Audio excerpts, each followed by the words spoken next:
Hai Jobhaners, kali ini Jobhan diundang oleh Suara Surabaya untuk visit ke kantor barunya Suara Surabaya. Jobhan semua kepo nggak nih untuk ngelihat kantor barunya Suara Surabaya yang pasti seru banget. Yuk langsung kita masuk aja dan ikuti keseruannya Jobhan bareng sama Suara Surabaya di Jobhan Visit kali ini.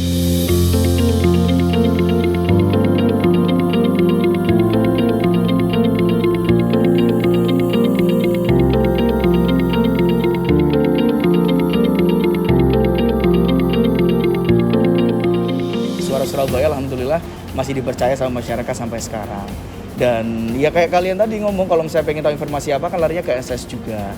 Banyak nilai-nilai ternyata yang nggak didapat di luaran sana. Mungkin dengan hal sepele kita membantu orang, hindari jalur dari tol Dupak arah Waru di KM 12 itu macet, ada bla bla bla. Nah kita secara nggak sadar itu kan juga membantu orang untuk melewati rintangan itu supaya tidak terjebak kemacetan. Dapatnya apa? Dapatnya berkah, dapatnya pahala. Itu sih yang lebih ditekankan dari senior-senior. Jadi kamu jangan mengejar apapun di sini tuh, tekankan keikhlasan, tekankan kesabaran, keberkahan, nanti semuanya akan mengalir dengan apa adanya.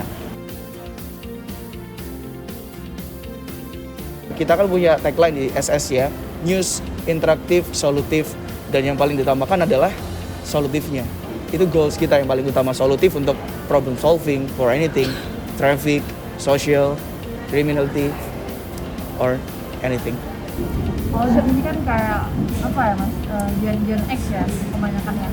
Nah sebagai milenial dan Gen Z gitu mungkin, itu gimana tuh adaptasinya? Adaptasinya beda ya tentunya ya, dengan zaman kita dulu kuliah mungkin atau SMA yang suka foya-foya, yang suka ya munafik lah, suka clubbing atau apa. Ketika kita masuk sini dengan lingkungan orang yang assalamualaikum warahmatullahi wabarakatuh, dengan orang-orang mungkin yang lebih seumuran orang tua kita, ya apa baik caranya, jangan kita sama orang tua nggak terlalu bonding gitu kan. Akhirnya ya sudah, aku menekankan gini, aku ngelihat orang yang umurnya nggak terlalu jauh dari aku, misalkan umur 32, 33 tak deketin, aku mendekatannya ke situ. Jadi nyari titik nyamannya dulu lah, and ya itu nyari titik nyamannya di situ. Nanti baru aku tahu pola komunikasi orang yang usia segini, nanti aku coba tingkatin lagi deh kalau aku gitu ya. Apa seru kayak gitu? Gak ngerti kalau misalnya mata kayak gimana.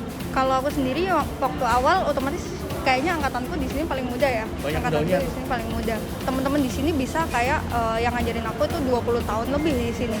20 tahun lebih, sedangkan aku anak baru loh, dan kayak ibaratnya paling piyi, baru kemarin sore, belum ada pengalaman yang gimana-gimana gitu kan. Itu dibiasakan dari pertama panggilan dulu. Ini mbak ini. Awalnya masih sungkan dong ya, jadi kayak Panggilnya ada Pak. Ada gap. Aku manggil Pak gini dong, sesimpel di resepsionis di bawah gitu. Aku bilang Pak Ipul gini. Di sini nggak ada yang dipanggil Pak ya, panggil Mas. Jadi meskipun rambutnya udah putih, Mas. Oke, dimulai dari hal simpel kayak gitu. Terus akhirnya aku juga ngerasa ternyata memang di sini tuh teman-teman open. Aku sebagai anak baru, ya sometimes sama Mas Edi gitu, kayak kemarin teman-teman ngechat kita sampai malam kayak sama siapa aja, kita bisa dapat ilmu dari siapa aja. Jadi kita nggak boleh ngeremehin kayak sekedar security atau penjual gitu. Kita di bawah itu sering atau mungkin sama siapa aja kayak enaknya di Geopo iki kayak gitu. Ide itu jadi bisa datang dari mana aja. Arti SS sendiri tuh apa tuh berarti kalau disuruh ngomongin? Boleh nangis nggak? Enggak ya, nggak boleh. Terus, karena kan pasti pengertiannya beda tuh. Kalau kita kan nganggapnya kayak radio gitu kan. Mungkin kalau soal sebagai milenial dan juga yang udah kerja di sini. Kalau SS itu bukan sekedar radio, ya kan? Makanya kita juga create buku radio Suara Surabaya bukan cuma radio. Dan itu betul, karena kita tuh banyak integrasi ke ini media-media baru, sosial media, apa. Kita integrasi, kita nggak mau ninggal radio, tapi kita juga nggak mau ketinggalan teknologi. Kita akhirnya berkesinambungan, kita kolaborasi bareng, supaya kita bisa sama-sama jalan, mencari jalan tercepat untuk memberikan informasi. Radio sebagai verifikator, media sosial sebagai tempat untuk memviralkan. Itu sih yang aku dengar dari Pak Ketuanya, Pak Erol. Kalau dari aku kayak yang tak bilang tadi, ini sesuatu yang beda banget, jadi challenge baru. Tapi aku ngerasa kayak oke, berarti ini suatu kehormatan gitu loh. Kenapa yang aku yang dipilih jadi seperti ini? Kenapa aku di challenge seperti ini? Kenapa nggak yang gampang-gampang aja atau milih orang lain gitu? Dan lagi itu tadi alasanku, karena media itu prospeknya panjang gitu loh. Informasi itu bakalan terus dibutuhkan. Kita tuh bisa ketemu orang-orang yang kita nggak akan expect kita bisa ketemu. Direktur ini, direktur itu. Wow, kapan lagi gitu kan? Kita bisa telepon ngomong langsung sama wali kota, sama gubernur. Even kemarin juga Mas Iman sempat ngobrol sama langsung Presiden Jokowi.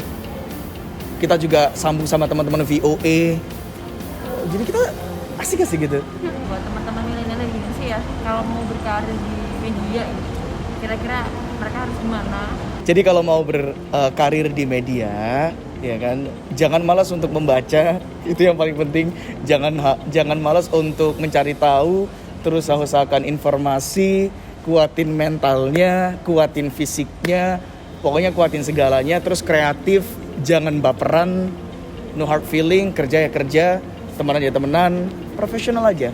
Ya mungkin hampir sama semuanya, cuman kalau di sini bedanya adalah itu tadi, jangan malas untuk mencari tahu sesuatu. Jadilah orang yang kepo, jadilah orang yang selalu ingin tahu. Resolusi kantor baru gitu. Resolusi kerja di kantor baru apa?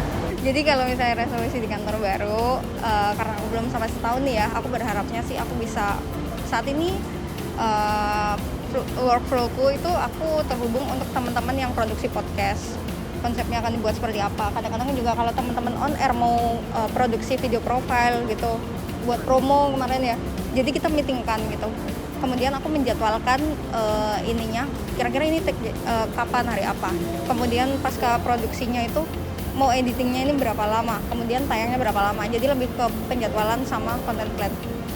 Karena aku berhubungan sama banyak divisi, nggak cuma stay. Aku berharapnya ke depan itu pastinya bisa punya skill yang lebih di semua bagian juga.